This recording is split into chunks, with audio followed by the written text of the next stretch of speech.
All right, welcome back to the Health 3.0 podcast, where the innovators of the future of healthcare share insights that you need to take control of your health today. Today, we're interviewing Emily Sadri.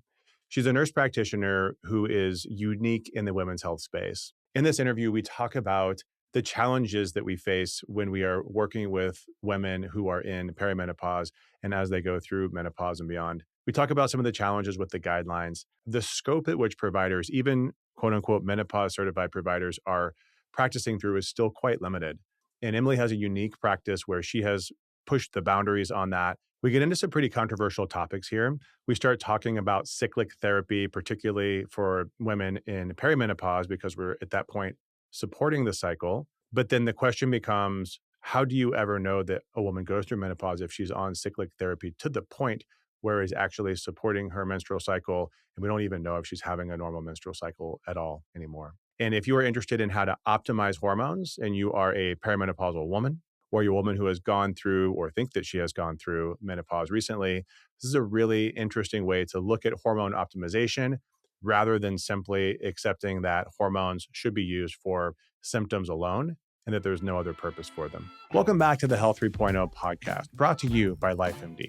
I'm your host, Dr. Doug Lucas, orthopedic surgeon, head of longevity medicine at LifeMD. Each episode, I sit down with the innovators, disruptors, and clinicians redefining what's possible in modern medicine and what that means for your health. Let's get started. Welcome to Health 3.0. Emily Sadri, it is great to have you here. We have so many things to talk about. We always have such fun conversations, so let's kick it off. So, Emily, with the start of every episode, I always want people to know who is speaking on these really sensitive topics. So, what makes you qualified to talk about the topic of perimenopause, hormone optimization? What brought you to where you are now? Well, I never set out to do perimenopause and menopause, actually. So when you said that, I was like, am I really qualified? Um, I, I started out in integrative medicine after I left midwifery and women's health. So I did traditional, conventional care, birth control, sort of traditional approaches to menopause, which is really just screening and send people for mammograms, give them calcium. And when I opened my integrative practice, everyone was in my demographic. So I had women in their 40s and 50s. And I found very quickly that functional medicine really fell short, that it was just another male centric model, not really designed with a hormones first lens. And I knew and felt that it was apparent that I was falling short if I didn't begin to see health through the lens of ovarian function. So it was accidental. It was not because perimenopause and menopause are popular. So you could say that I'm qualified simply because I've treated several hundred patients now at this point, and not otherwise, really. Yeah, which is really common, I think, in this space because it's, even if you were to go down some of the available training pathways, it still leads to a very conventional model, which you don't really follow. No, I don't. I think that we're so stuck in the past when it comes to the evidence-based dogma.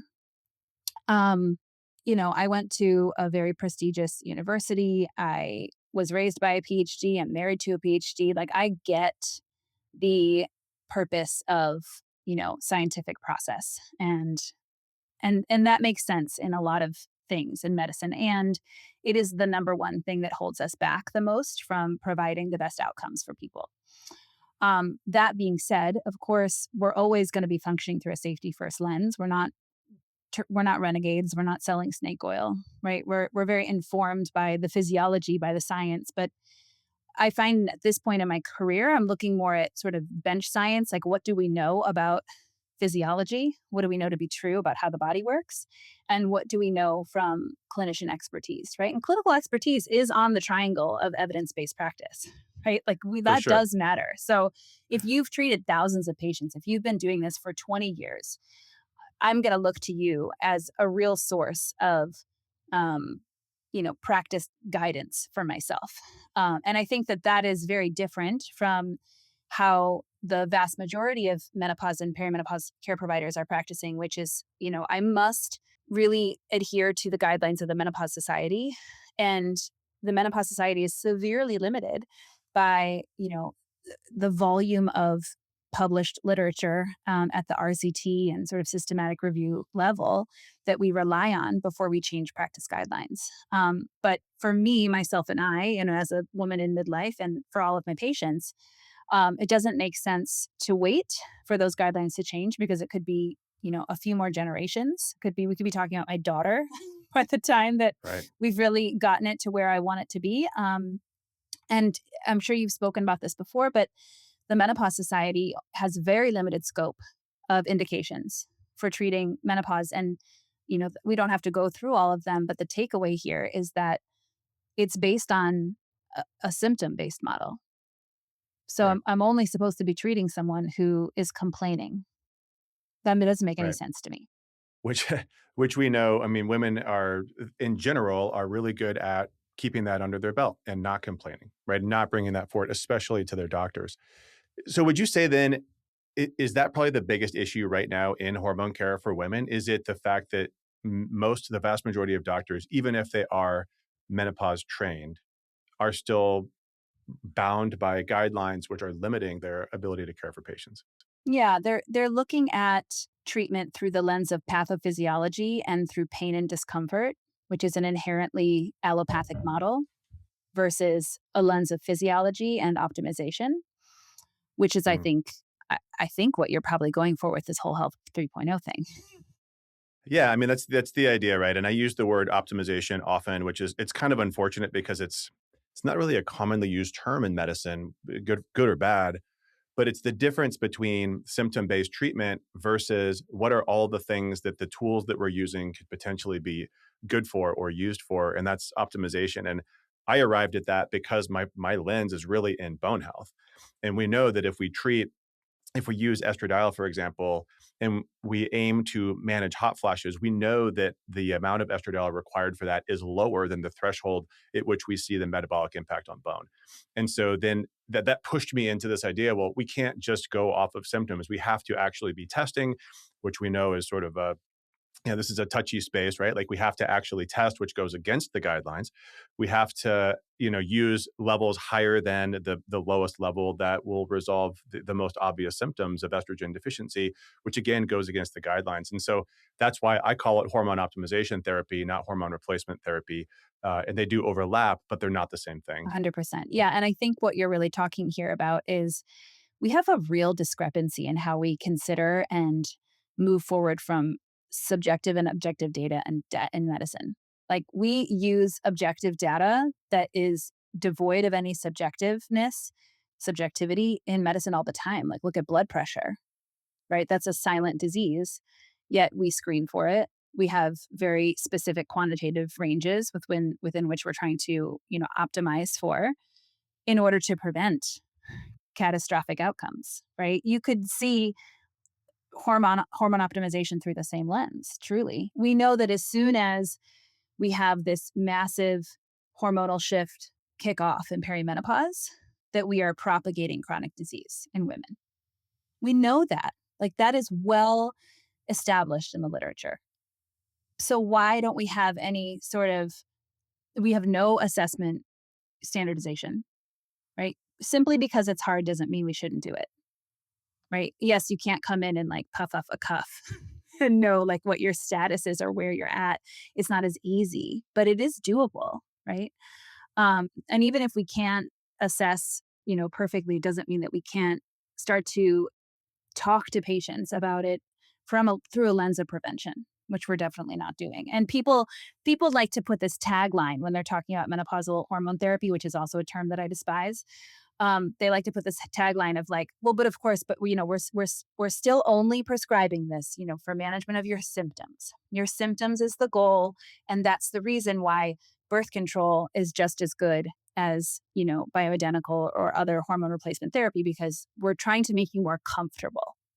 And I think like women are not delicate flowers, and we're not in this just to be made more comfortable. Like that feels very, and it's reminiscent to me of like how we treated birth, right? As like make her comfortable at all costs, but we know what all of the costs are of interventive birth and of like comfort at any cost. It's not actually what's best. Yeah, no, I think there is this interesting, almost like this paternalistic approach that still lives in the menopause space, despite the fact that it's mostly driven by women.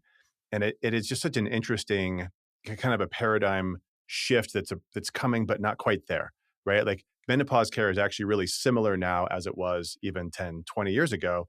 It has a different voice. It sounds a little bit different. It feels a little bit different, but it really hasn't changed all No. that much.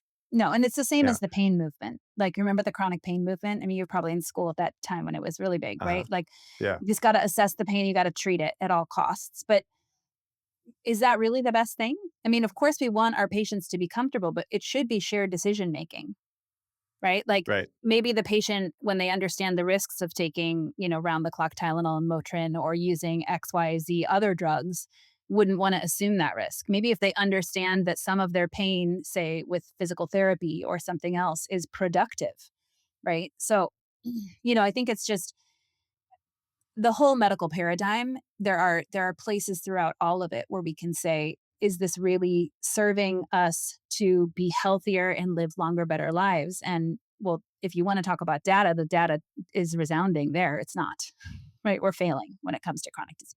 And this gets even so much harder in perimenopause, right? And this is I was actually drawn kind of like you. I was drawn out of my comfort zone because in the osteoporosis space, mostly working with women who were postmenopause. And so we were doing our thing and then we started finding, this problem, this bone health decline in younger and younger women. And then as we started really talking more about hormones, our audience started getting younger and younger. And then all of a sudden we're just squarely in perimenopause timeframe with women who have clear, objective, defined hormone dysfunction and deficiencies. And you start looking at the research and you're like, wow, like this is challenging because there's not a lot to go off of here.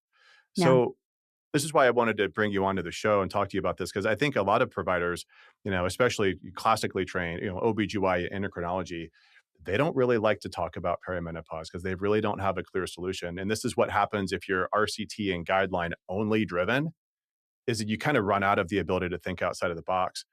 And now that these women are going to be drawn to you because you talk about it, on your social media, your own personal experience, and then what you're finding is working with your patients, and you have a unique way of treating women. And I want to dig into that because you have created a kind of a unique, novel, integrative model.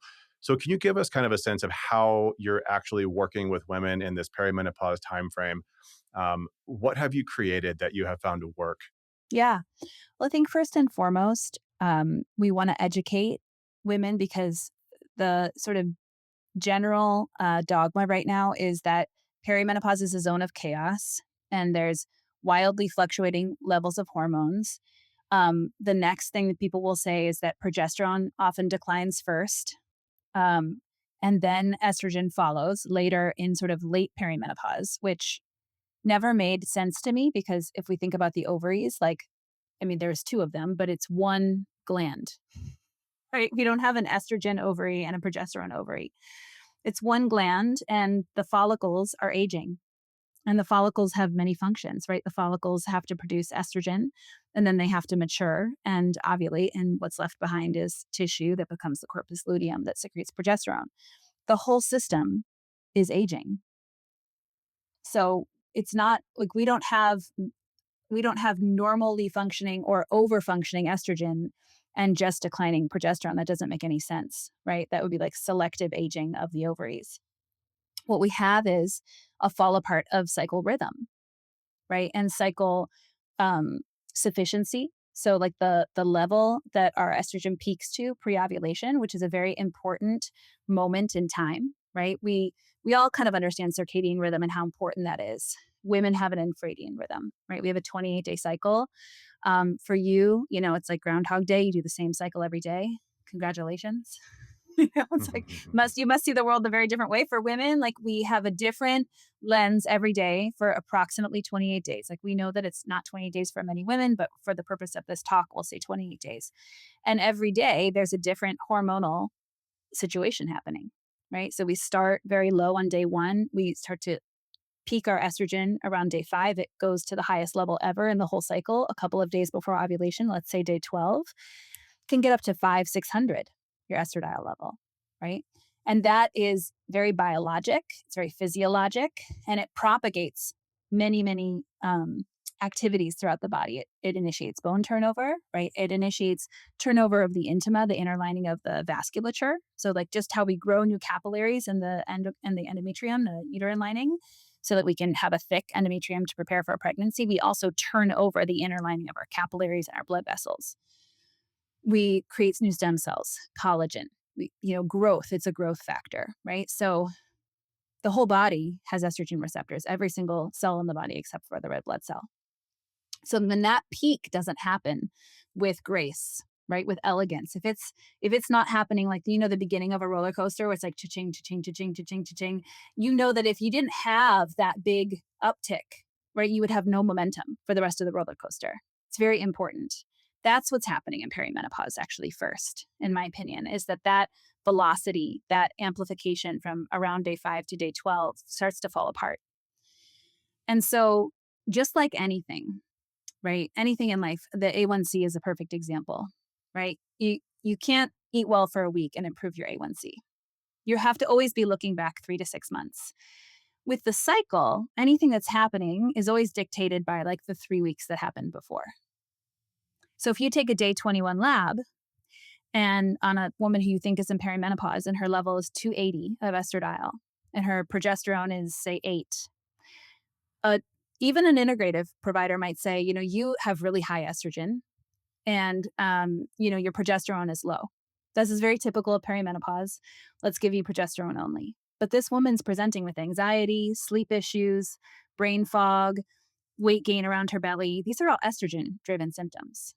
Okay. What was happening at the beginning of that cycle? Well, her estrogen was going kung kung kung, and it couldn't get that velocity. And the brain, the pituitary, the hypothalamus are surveilling the body all the time, and they know that she never hit that threshold. So FSH is still pumping out much higher than it should be in the second half of the cycle. And now we've got relative sort of higher than expected estrogen in the second half of the cycle because we're still trying to make up for what happened before, right? We're like turning in our homework late. And so this is where it becomes really complicated because how do you evaluate the whole cycle? How do you see that, right? Now I see it and I know intuitively what happened because I've looked at so many cycle mapping tests, right? We used to do Dutch cycle mapping tests. Now we're able to use the Mira monitor or the Anido monitor, which is a phenomenal tool in perimenopause. And if you're in perimenopause and you're listening, I highly recommend you do that because you can map and see, do I hit that beautiful peak before ovulation? Or is it like, does it look more like a heart rate monitor? Just like up and down, up and down, up and down, right? It shouldn't. It should be nice and clean and peak, right? And if it's not, that's what we should be treating, in my opinion. So I would say that I have a physiology focused lens and a cycle-centric focused lens. And a lot of that is fed by my background in midwifery, my interest in fertility awareness method, and just sort of understanding that when the cycle isn't working the way that it was designed to work, there are consequences. So we want to go to if we're really talking about root cause approach to medicine, we really want to go and look at like, what needs to be fixed in order for that cycle to be functioning like it's supposed to. It's just like the circadian rhythm, right? Like if you're not falling asleep well, you're going to start with your wake up.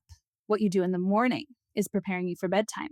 We have these concepts all over in medicine, and we just forget about it with women. We say, oh, well, she's having heavy bleeding. Why is she having heavy bleeding? Because there's erratic, discoordinated production and secretion of estrogen, right? Why is she having all of these, estrogen insufficiency syndrome sort of symptoms, but then, estrogen quote unquote dominance with the day 21 test, right? It's because the rhythm has fallen apart. So when we approach perimenopause, we want to see this, not just for ourselves, but for the patient so that they can understand what's happening. We'll see people with a 28-day cycle. They're not even having cycle shortening, but maybe they only had 8 good days of progesterone secretion. When you actually look at their map, their estrogen was up and down, up and down, up and down in the 50s until, day 8 or 9 of their cycle. So the first piece is like the patient sees this. And then we're using typically, all different types of estrogen, but my favorite is compounded transdermal cream so that we can dose adjust and create that peak. And sometimes if you just give a woman 0.5 milligram of transdermal estrogen twice a day, maybe days 1 through 5, and then milligram on days 6 through 8. And then days 11, 10, 11, 12, you give her like 6 milligrams. Like you really peak that estrogen. You correct for a lot of this. And they need sometimes very little progesterone, maybe just 50 milligrams. But we're following that. And essentially, I mean, this is kind of like a fertility approach, right? Where you're actually like encouraging ovulation, right? You're actually supporting ovulation, which would then create the corpus luteum and you would have a better secretion of progesterone. Anytime we can endogenously support hormone production, it's best because, we can't run, it's not perfect. Like exogenous hormones are never going to be perfect. There's always going to be peaks and troughs, unlike endogenous hormones, which are secreted every minute of every day. And so we do find, and there are some studies on this, that estradiol is antioxidant, sort of anti-aging to the ovaries. And so we'll have a temporary period where we see hormone production improve. And we have used this on fertility patients as well for maybe 3 months or so. And then we take them off of it and then their AMH goes down. So we do see that. But there is a fine line because at a certain point, when you give enough exogenous estrogen, you're going to shut down FSH. And now you're just superimposing the cycle. And it may go back and forth.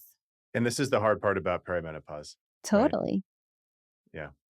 Yeah. Similar. So in our approach, we use UVA. Have you used the UVA test? I haven't. Mm-mm. And yeah, so it's I think, competitor to Mira, but same concept, right? Where you're looking at a home test, metabolites. You can get a sense of what's happening with estrogen, progesterone, and LH. And Yep. it was designed for infertility as well. Yep. But we know we can use these tools then to do a live cycle map, like we used to do the Dutch cycle map as well. And you can do that. But this is live, right? So we know day to day what's happening. Patients can report this. And I found it to be really helpful in perimenopause, especially because we get a sense of what's happening. But reading these things is an art, and I have this constant back and forth with Amy Divaranya, who's the founder and CEO of UVA. I send her, these messages all the time. I'm like, hey, can you look at this one? Hey, can you look at this one? Because unless you've looked at probably hundreds, right? Like you need to look at a lot of these to get a sense of like understanding what's happening and then how to treat it. Sometimes it's clear, but a lot of times it's not. So how powerful is that for you? Are you using this for almost every patient now? I would say probably a quarter of patients, just because some people don't want to take on that level of monitoring, right? And so the most important measure for me when we're assessing treatment response is second, even like, of course, symptoms and like how they're feeling, but we know that it's working and things are balanced when the period is healthy, right? Like it starts on time, it's free of cramping, it starts bright red, right? It falls off after a day or so. It doesn't, sort of ebb and flow. It doesn't restart again on day 4. These kinds of things. We know that like we've gotten good progesterone saturation. And how do we get good progesterone saturation? Like with a really good estrogen peak to upregulate those receptors. So I do love the monitors, and it's right for some people. Some of my highly sensitive patients, it's been really helpful for them to continue to track while they're doing treatment. With the caveat that when you're doing exogenous hormones, you're going to be making more metabolites than if they were just endogenously produced, right? So some people are also really fast metabolizers. And so they have sort of abnormally high levels of E3, which is the primary metabolite that these tests look at. So it's very nuanced. And it's also not like this is one of the oldest truths of women's health, right? Like we have been having a menstrual cycle for all of time. And many women have been cycle tracking for a long time that we meet. Even if they haven't been doing, but maybe basal body temps, although so many are now because of, body tech. But they've been tracking their cycle. They know when ovulation is. Instagram changed that for people, right? A lot of people are cycle aware, especially millennials, right? So these elder millennials that are in perimenopause now are really great candidates for this sort of interactive approach to their care. And they also notice things like, oh, when I, really nail the lifestyle stuff, everything, I respond better to exogenous hormones, my ovulation is better sustained. You can't just do exogenous hormones and like crap out on the lifestyle stuff, right? You still have to do both. Well, and this is an interesting debate that I see. I mean, you mentioned social media, so yeah, let's talk about like what is being thrown in front of women, being forced onto them, by the algorithm from Meta. And my Instagram's really interesting because it knows that I'm a 47-year-old man, but yet all of my content is well, not all, 90% of my content is about women's health, and a lot of it is about hormone health. So it's a really confused algorithm for me. So I probably get a pretty good sense of what the algorithm is doing for my patients, and they report it to me as well.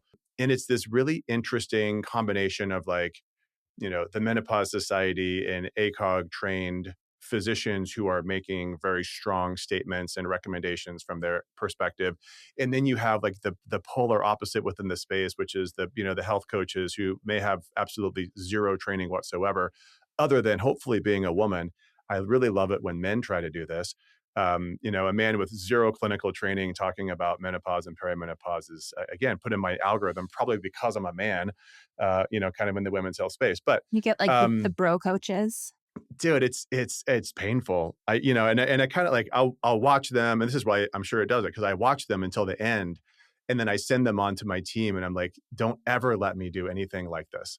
Like it's kind of a challenging thing to be in women's health as a Yeah, man, and not sound paternalistic or misogynistic, totally. but my goal is simply just to educate, and I'm good at reading studies. I'm good at understanding literature and Yep. passing that along.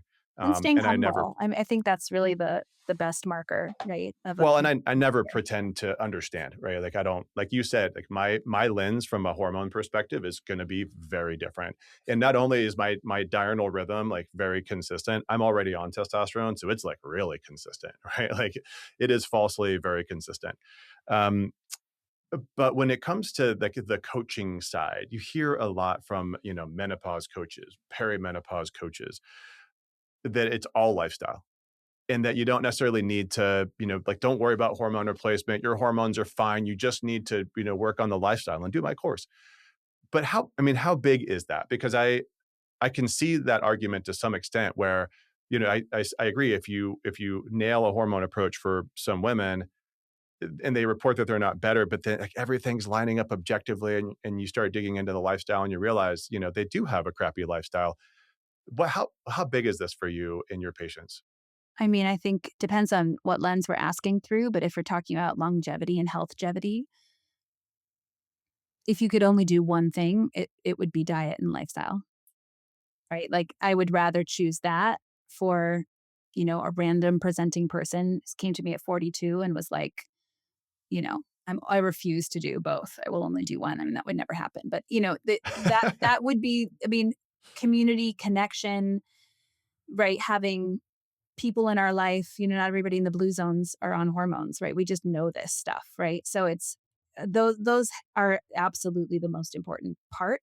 And I think that there is just a very defined ceiling without hormone replacement therapy for women. So what that means is like the lifestyle is crucially important and you can't replace it, and it will only take you so far because there will still be this silent degradation happening in the background all the time in with the absence of ovarian function. Always. It's just inevitable. And so your arteries are getting stiffer, your brain is remodeling, your bones are remodeling, everything is changing in the background. And it doesn't matter how perfect your diet is. I see an interesting trend right now, which is just taking a million peptides instead. I'll meet women who are like, have spent all this money on a peptide coach and they're taking 7 different peptide injections and their estradiol is 52. And I'm like, you're missing the most important bioregulator, like the most important one, right? You would save yourself. And I think that that's an interesting landscape, and I'm not here to place judgment on it. I think I'm really curious to pay attention to all of that over the next couple of decades and like start with the lowest hanging fruit always for me, always lowest hanging fruit. Give someone quick wins. So one thing I don't agree with is do my program and you have to do 12 weeks of lifestyle and then I'll refer you to a doctor who can prescribe hormones for you. But you can't have it like this gatekeeping, I think is BS, quite frankly. I Well, they think can't offer it, right? but So, but they like also educate women and tell them like you're not ready for hormones yet. And I think yeah. that's unfair. And also it's not their judgment call to make. Like, I think we have to give women quick wins. We have to replace thyroid if it's needed. We want to start with some type of, especially estrogen, especially if estrogen is deficient. There are very few cases, I'll say like less than 1 in 10, where I say, I want you to do these things for the first 4 weeks before I start estrogen. It's very rare for me. And mostly it's with severe mast cell activation that I want people to do something first. because they're not going to tolerate it. Yeah. They're so intolerant. Yeah. Yeah. They're really hard to treat. Yeah. I find it's frustrating for me too, because I work with a lot of, very, I guess, most women probably feel very busy, but I work with some very busy entrepreneurial moms, business owners who are moms, who are also married and trying to make that work. And it's a lot. Yeah. And then to take a woman who's in that place and then say, oh, well, you have to get 9 hours of sleep and you have to make all of your own food and do all of your own cooking and do, at some point you just say like, this isn't possible. Like my life, it's not for a lot of women in this situation, their lifestyle is not crappy or in need of improvement because they're not trying. They're just in a very challenging, chapter of life. And Their this is, lifestyle's not modifiable. yeah, right. They just are not going to be like, they can't get rid of their kids. They can't get rid of their Totally. husband. I guess they could. They probably, hopefully don't want to get rid of their husband and they don't want to, shut down their company. So what are you going to do? Well, let's support them the best that we can. And we we do a lot of that. So I think we'll have to look at the lifestyle, but then we have to kind of look beyond it. And I wanted to mention too, my experience with peptides. I like the concept. I like the idea. But I agree right now I'm seeing, more and more patients who will come in. I was just on a text chain with somebody that, somebody introduced to me and this was a guy and he said, "Yeah, I'm seeing this doc." And he listed out the peptide. I mean, I'm not kidding. It was like 10 things. And I was like, okay, first of all, I mean, that's got to be like $5,000 a month of, peptides and injections. And the guy was asking me about testosterone. And I was like, what? Like testosterone is more studied than any of these things, much more predictable, and is actually going to help you achieve every single one of your goals. And you're a perfect candidate for it. So stop paying this guy 5K a month and get on testosterone. Like we know so much more about this, but yet hormones are so vilified, demonized. There's so much stigma around it that men are afraid to go on testosterone. And we see the same thing with women. Like they would rather, use all of these not well studied peptides rather than estradiol because their mom or their sister or their friend says that estradiol causes cancer. I think it's also just so like there's just such an access issue still. And so, people will they go to like the online coach where there's not a barrier to care because there's no licensure restraints. There's no like you need to have an in-person visit if I'm going to prescribe testosterone restraints. Like all of the barriers that still exist for hormone replacement therapy, which is ridiculous. It's just like a basic need that needs to be met, you know. Well, which is funny though, because I mean, let's like talk about the elephant in the room, which is if you're going to a peptide coach and you get a peptide on the internet that wasn't prescribed by a physician, it says on the package, not for human use. 100%. No, 100%. Right? But that's what's so funny is that feels more accessible to people Yeah. and than Right. just basic bioidentical hormones. And that says something about our medical system, right? Like the 100%. things that are actually, I mean, estradiol is FDA approved. Like it has gone through regulatory. It is made commercially by a drug company. Love or hate the pharmaceutical industry. They're pretty good at doing rigorous studies, and yet women right now they'd rather use a peptide that says do not use for humans, on the packaging than an estradiol thing that we know is well studied. So yeah, that says something really unfortunate about the medical system, and I think we're definitely worse for women than men in that case. I'm going to talk a little bit more in detail about the way you're using some of these. You mentioned estradiol cream. You and I had a conversation. We ran into each other at A4M in December, and we had a conversation about progesterone. And you brought up some interesting concepts around progesterone. I'd love to dig into that a little bit because you're the first time I've heard it said the way that you said it. So, talk to me about how progesterone, I guess maybe how you were using it, how you are using it now, and why. Yeah. So just for those who are listening, the standard way to use progesterone in perimenopause and menopause is with an oral micronized commercial product that comes in 100 and 200 milligram dosages. It's an instant release progesterone. It's taken orally. And it can be either cycled for 14 or 15 days or, with a cycling woman, which is how I think it should be done orally or taken every day. So sometimes women in perimenopause are given progesterone every day, which doesn't make any sense to me. But I think because of, massive estrogen underdosing, it's the only thing that helps them sleep. So initially, when we started using progesterone, I would say that we vacillated between using oral formulas and, both a combination of compounded and commercial. The benefit of compounded is that you can do a sustained release formula, which can be really nice, and you can do many different dosing increments. So we like to order 50 milligram oral capsules if we're ordering them, just for the flexibility. But we also use transdermal, and people will say, and we have to counsel patients. There's no evidence that progesterone is as good with uterine lining protection, but that's because it's never been studied at sufficient doses. So if you look at the studies, they're all studied with like 50 milligram doses, 20 milligram doses. Like it's not sufficient. So you're not even comparing apples to apples. And so, for some people, it's better metabolized transdermally. You don't get, a significant first pass through the liver. So it's a totally different symptom profile. They get a better sort of steady state dose. And it just feels totally different in the body. And the way that we know that it's working is we monitor with pelvic ultrasound and make sure that they're bleeding appropriately. I mean, a really important point. I want to make sure that people understand because because we use cream, progesterone cream occasionally, not a lot, but occasionally.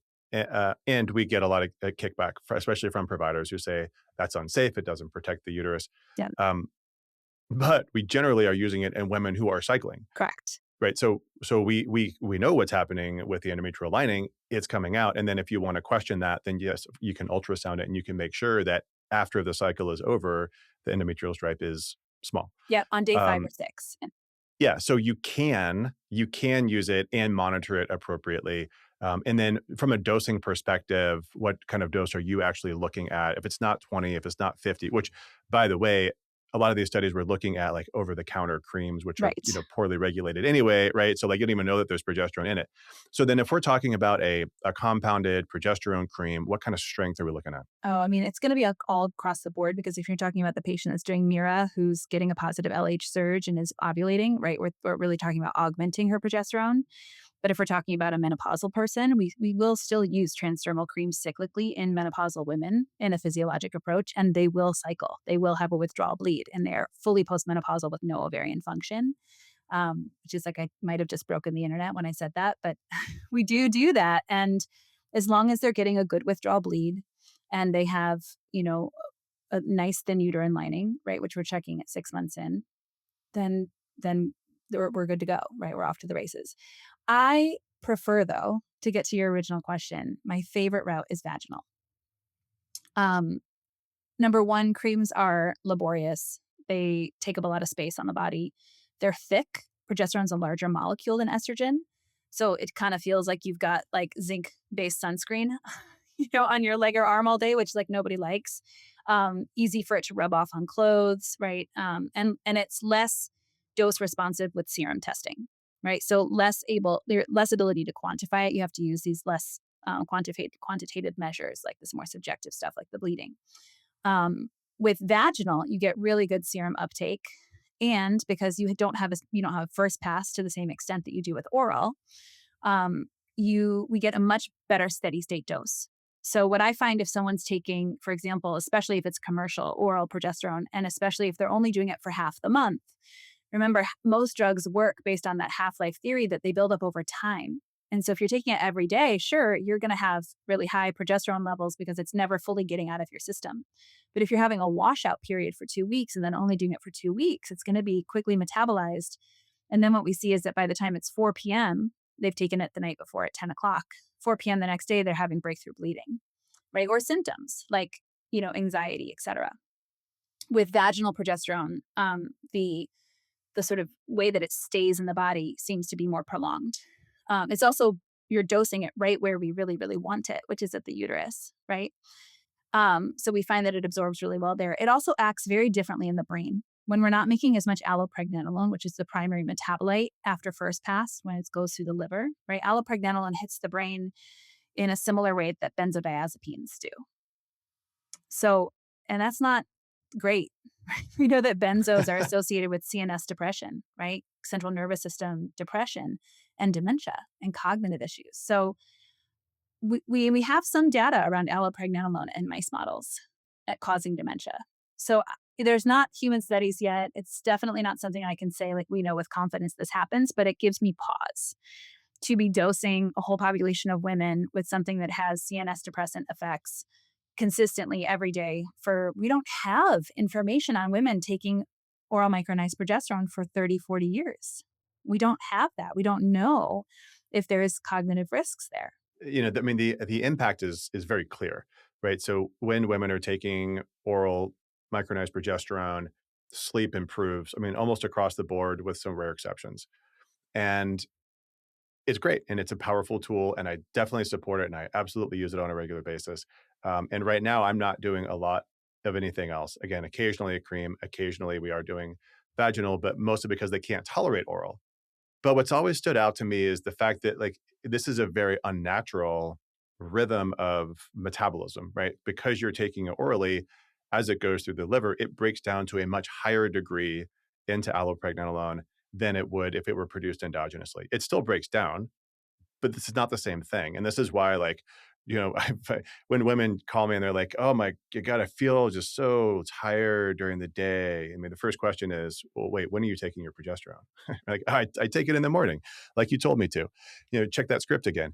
Don't take it in the morning. Most women, because they're not going to feel good, they're going to feel sedated, and that's what they're aiming for when they're having problems sleeping. But that's actually not the natural metabolism of progesterone. No, and we really don't we really shouldn't be relying on progesterone to sleep because it's like it's like taking a sedative versus actually restoring the circadian rhythm. Estrogen actually restores the circadian rhythm. Estrogen responds the brain's ability to respond to light and to regulate secretion of melatonin and cortisol.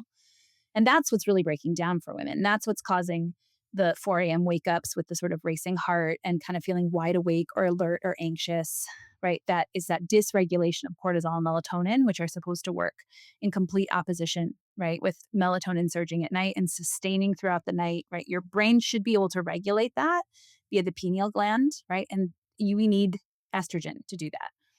So if you're hanging out at an estrogen level of 80 that's static all the time, that system is not operating on all cylinders, and then you're relying on oral progesterone to sedate yourself every night. Which again, this is not it's not wrong. It's just we should be talking about what it actually is. We should be stating the facts. Well, again, the difference between replacement and optimization. Correct. And, you know, op optimization can be challenging because we don't have great studies talking about doing this long term. I mean, we don't have a 20-year RCT on oral micronized progesterone, of course, but we do have long cohort studies. But there is always these, like, kind of funny signals that come up around dementia, right? Like, there's these funny signals. You're like, well, wait, like, why is that there? Part of the challenge that I talk about often is just that when you talk about hormone research in general, you're talking about all hormones together, Right. right? So you're talking about synthetic, you're talking Progestins, about yeah. identical, you're talking about birth control, like all these things, like, a woman who was quote unquote on hormones. And that's really difficult to, kind of glean anything from. Um, so then when you talk about using it vaginally, are you talking about using, prometrium, the capsules that were designed orally, vaginally, or are you using a different form? Yeah, you can do both. It's a great question. So if you have just a commercial script and you're interested in trying the other way, because some of the symptoms that would maybe prompt you to think about this would be um, if you feel like around 3, 4 p.m. every day you're starting to get more anxious, more irritable, that could be progesterone withdrawal, which I don't think we talk enough about. Remember, it's short acting, the oral progesterone you're taking at night. And if you have a sensitive brain, so if you're someone who identifies as slightly neurodivergent or ADHD, or you have PTSD or high anxiety, um, then you might be more susceptible to having some of these progesterone withdrawal symptoms. And you might want to try your commercial formula vaginally, which you can absolutely do. Okay. The pharmacy will think you're crazy. If your provider orders it that way, they'll call and say, don't you want the vaginal formula? But you don't, because usually that needs prior authorization. It's very expensive. But there's two types of commercial permetrium. One is a cream squishy pill, and one is sort of like a yellow. And you want to ask for the cream squishy one. That one absorbs better. And they're both generic, so they're both cheap.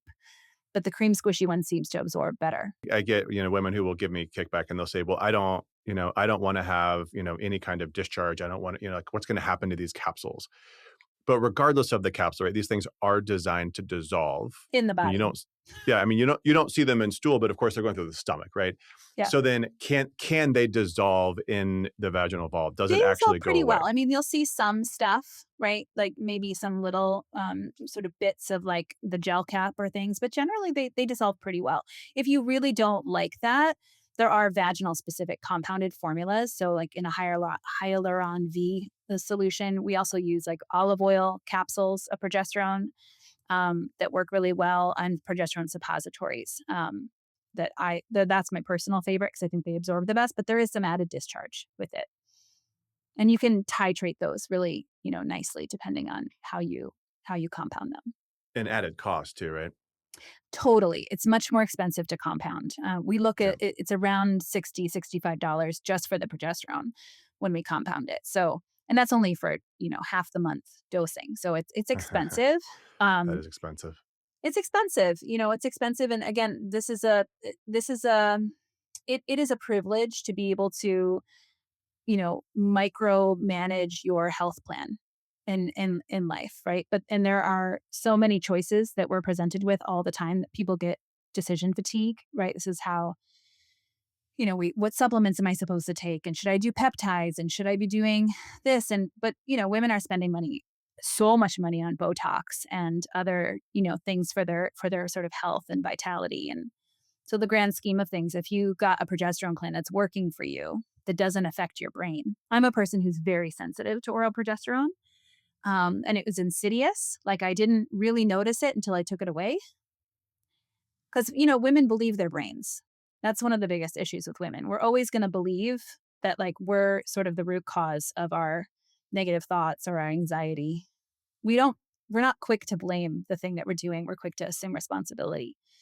And so that half my job, I think, sometimes is trying to parse out for women, like what's true, you know?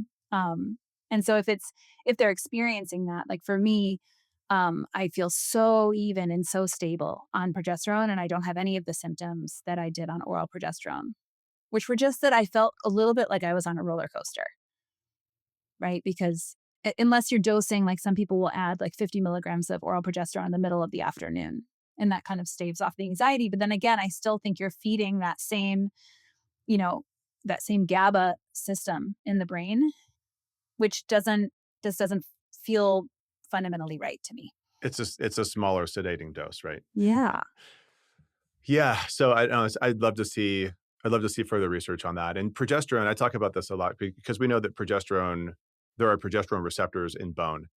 And so I get the question a lot, like, well, how good is progesterone for my bone? And I have to say, like, I have no idea. It's probably, I know that it has an impact on osteoblasts. I know that it's good. I just don't know how good. And it's because we almost never see progesterone studied alone, No, right? It's especially not always actual progesterone. yeah, it's co-captain to estradiol almost all the time. Well, and we're still Uh, telling women every day that they don't need progesterone if they don't have a uterus, right, negating the fact that there are receptors for progesterone everywhere, right? And that right. it's the primary activator of P53, which is tumor suppressor gene. So it's very important for the breasts. You could make the argument that progesterone is just as important for the breast as it is for the uterus. That's never made sense to me. And when I created the protocols at LifeMD for our HRT, I was very clear. Like, we do not exclude progesterone for women without a uterus. Like that, we need to make the recommendation for all women that progesterone balances estrogen in all tissues, including the breast. And of course, we're worried about that. So 100%. yeah, I was very clear to not make that recommendation. Which, when those protocols were reviewed by other doctors, that was questioned heavily, Yeah, I'm sure it heavily. was. Yeah, yeah, but they report to me. So, um, let's can we switch a little bit? Yeah. I wanna talk about testosterone. Okay. As where we are right now, as we're building this new women's health program at LifeMD, we aren't really marketing to anybody, but women who are going to our website tend to be in perimenopause, and when they are meeting with our providers, they are asking about testosterone almost universally. So the message is out. Like Kelly Casperson, Dr. Casperson, I think she's doing an incredible job of getting the message out about testosterone. Great, except Where does it actually make sense to use? I have my opinions. I'd love to hear where you have found value in this, and maybe some challenges around it we can get into with prescribing. But let's start with like clinically, like what women need progesterone? I'm sorry, progesterone. What women need testosterone? There we go. That's what I meant to say. I'd say that I think 30 to 40% of our practice is on testosterone. Women need more estrogen, in my personal clinical opinion. Women are grossly underdosed in estrogen, and static estrogen has a very finite ceiling in terms of potential for benefit. Estrogen does a lot of the things that testosterone does, like body composition. Estrogen's very important for insulin sensitivity at the cellular level. Estrogen's very important for libido. Um, and we tend to think about libido and body composition being solely in testosterone's domain. That being said, I think that there is an interesting place, and I've seen this. I don't use it much myself, but I know other docs who do a lot of physiologic HRT, but with an early perimenopause population, they really like the combination of testosterone only with cyclical progesterone. I think that's interesting, right? If we think about sort of one of the prevailing theories that, as estrogen starts to become less rhythmic, less robust, we lose vagal tone, right? So we lose the ability to balance our parasympathetic and sympathetic nervous system. And that is taxing on the adrenal system. It's taxing to our stress response. And I think testosterone serves as a buffer for that a little bit. It kind of relieves the adrenals of that, like, what the heck is going on? And like, help me out here, right? It's a life raft for the adrenals. So I see that working. I think that it's often overdosed because there's limitations to the benefits and people think more is better all the time if they have symptoms still. And really, again, what they need is estrogen. Um, and then I'd say in the sort of later in the typical perimenopause menopause population that we have, we find again that once you dose estrogen appropriately, a lot of women don't read low on their serum testosterone, right? And then for those ones that do and who are sort of maxed out and they're dialed and their levels are great on estrogen, which by the way, for a day 12 on a rhythmic protocol, we're looking for at least the 350 estradiol, and on day 21 at least 150. And for many women, that's very bio individual, so that might even be 500 on day 12. They don't feel well until they get that, right? So that's dialed in, thyroid is dialed in. And then when you add testosterone, it's like the icing on the cake, the cherry on top. It seems to sort of propagate better body composition. It enhances libido. It gives you this sort of drive to get things done. It's like it does have sort of a youthful feel, right? This like motivation, like excitement, zest for life vibe. And we find interestingly that it seems to like change pain profiles in people that have chronic inflammation, like that their chronic neck pain and things will just go away. And we would typically think estradiol for that, but testosterone seems to play a really important role. And I don't think we fully understand all of that downstream physiology that comes from adequate testosterone. Yeah. That's it. I've not seen that one. Um, but I do. So you broke the internet again when you said 350 as an estradiol level, or up to 500, which this is in the normal range for a day Mhm. 11 or 12 And or it's just 28-day one cycle. day. It's just one day. Yeah. Um, so yeah, I think it's really interesting if because your approach really is to optimize estradiol and progesterone. And then when you do that, you realize, oh, maybe I don't actually even need testosterone. It sort of balances itself out. But I do also see, many providers, many that I've worked with, that will use testosterone as the primary tool, mostly because that's their hammer. Totally. They see all the symptoms, and they know, especially if I go a little bit super physiologic, especially these are like the pellet docs, right? If I go super physiologic with testosterone, I know that I can make all these things. Hopefully, I can make most of these things better, but it's a little bit backwards. That's at what Um, cost too, you know? yeah. And Well, and also, and how long people need to can how remember long that can you do some it? testosterone is made in the ovaries, but the majority is made in the adrenals. And so, if you come from the theory that estrogen is the primary female hormone, and that once you resource a woman well with estrogen, and I always think like when I'm resourcing a woman, I'm thinking like adequate protein and amino acids, adequate hydration, adequate nutrients, micronutrients, macronutrients, adequate hormones, meaning thyroid and ovarian hormones. And then when you do that, then your stress response system isn't freaking out and isn't overextending itself. And so they produce adequate testosterone. And we'll see testosterone rise on its own after we kind of go through that initial re-resourcing of a woman. Yeah, and we see this too. And I have this theory around testosterone, adrenal function, and symptoms of menopause, where I know that we have a much better conversation. There's much better language. There's more people talking about menopause and symptoms and in perimenopause, and I think this is great. Um, but one of the things I think is interesting is that yes, there's more conversation, but I think also menopause seems to be more symptomatic for more women now. And I have this theory that maybe it's the fact that we have a platform to talk about it, but also maybe it's the fact that if you go back 40 years, the expectations of women were different. I'm not saying necessarily better or worse, but they were different. And my guess that adrenal function was better. Testosterone levels were probably higher. And so you had this natural buffer of endogenous testosterone production that helped women as they were going through perimenopause and then supported them as they lost estrogen and progesterone at significant levels through menopause. So I think probably it was actually, I don't want to use the word easier, but the symptoms were not as dramatic. Does that make sense to you? Oh my gosh, 100%. I mean, think about circadian rhythm dysfunction was better. People weren't looking at artificial blue light as much. People had, I think we were much more connected, because we weren't relying on sort of artificial socialization. And, you know, eh, I think there was just less of this expectation that you had to kill it and crush it at everything. You had to be everything to everyone all the time that we have now, Yeah. where women are supposed to be killing it in their careers and the most, attachment parent forward, awesome, present mother who shows up for everything. I mean, the expectations are Right. insane. Right. Yeah. And partner. Yeah, Right.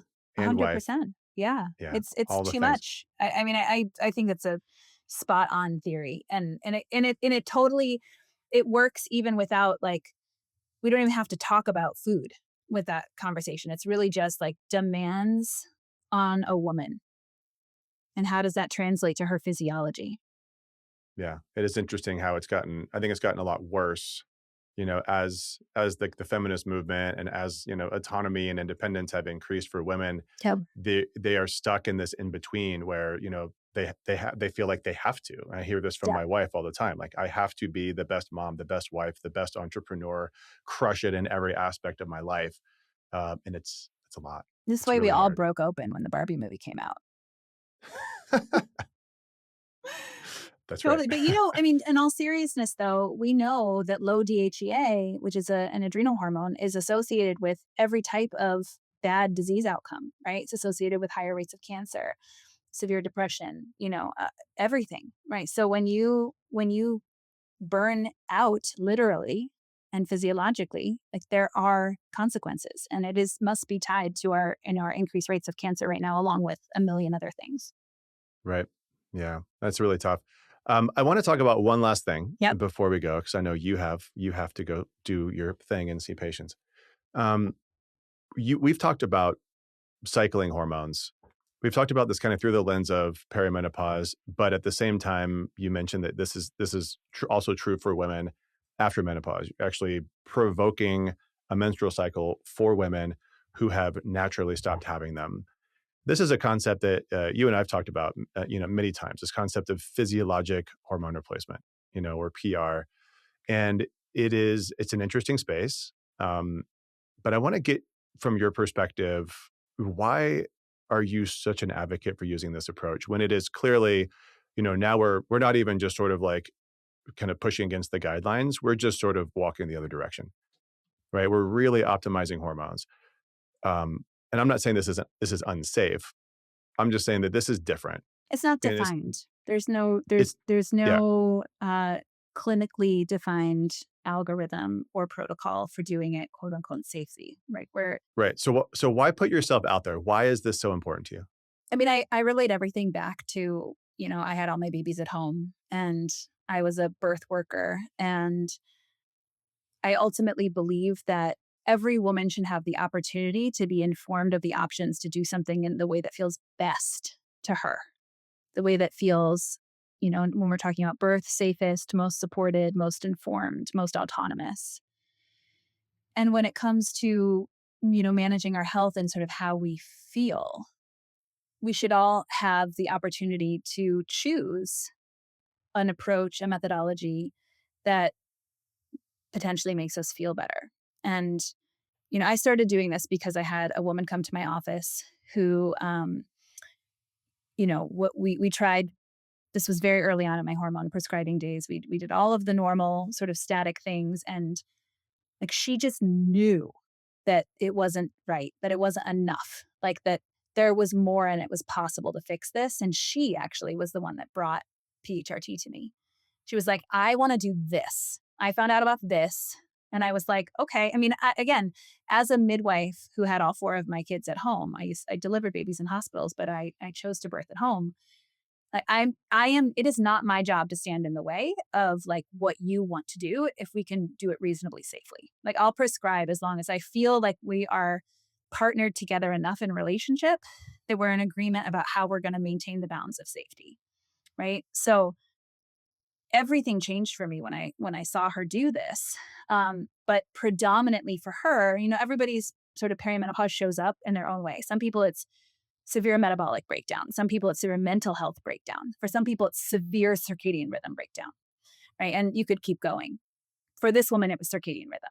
Like she wanted to sleep so desperately and she did not want to take trazodone, which like how many women do you see that come to you at 50 years old who are on trazodone, right? Talk about CNS depression and risk for dementia. It's like a travesty.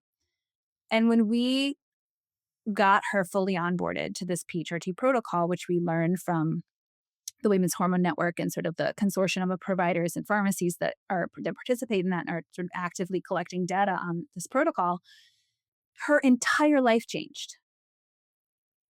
Like she slept again and was, in tears over the fact that she was herself again. And so again, I sort of feel like, people will say like your children, they move through you, but they're not from you.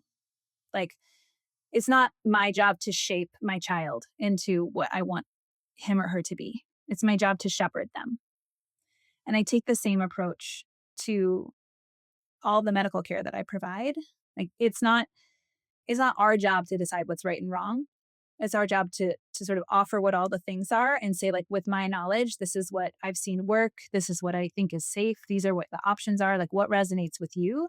But really my job is to sort of cull out of you like what you feel drawn to and called to do that resonates the most and is like aligned with your values and your goals, right? Because if your goal is truly to fully optimize and fully prevent to the best ability possible dementia, osteoporosis, cardiovascular disease, and diabetes, and cancer, right? All the things that kill women, then that's your goal. And I have to offer you the idea or the thought, the suggestion that replacing hormones to the way that they are optimally performing when we know that chronic disease is kept at bay by that. Like it is Yeah. my duty to offer that. Yeah.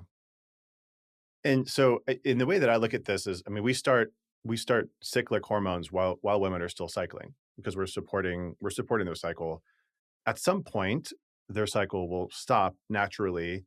And then myself and my providers will have a conversation to say, would you like to transition to a How do static you know therapy that their model? cycle stops though? Well, yeah, well, You that's a don't. good question.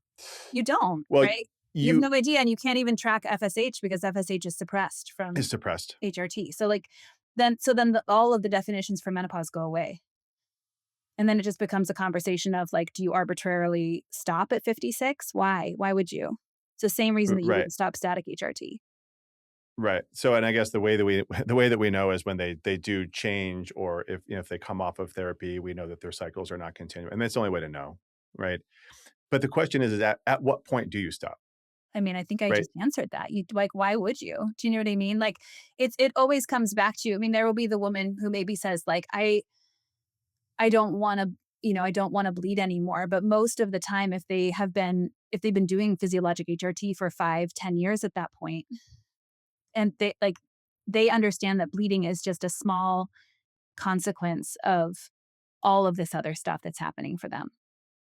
So they certainly can go to a static delivery method or delivery approach at that point. That's completely acceptable. And we can get people up to much higher serum levels of estradiol with a variety of techniques. We use estradiol injections sometimes.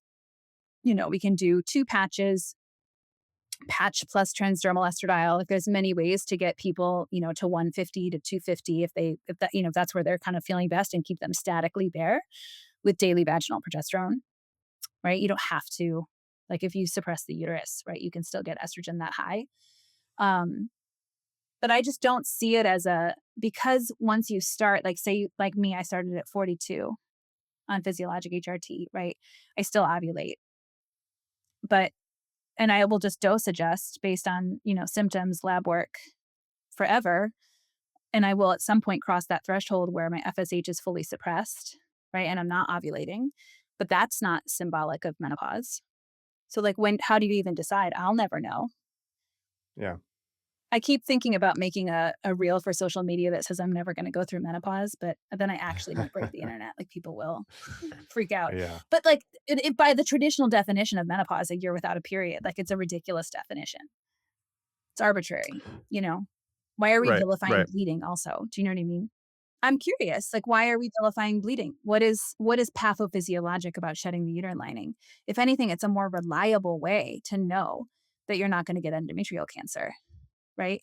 Most things like adenomyosis, fibroids, all of these issues develop in perimenopause when we have massively disorganized bleeding, right? We have that estrogen that's always trying to catch up from what happened 3 weeks before.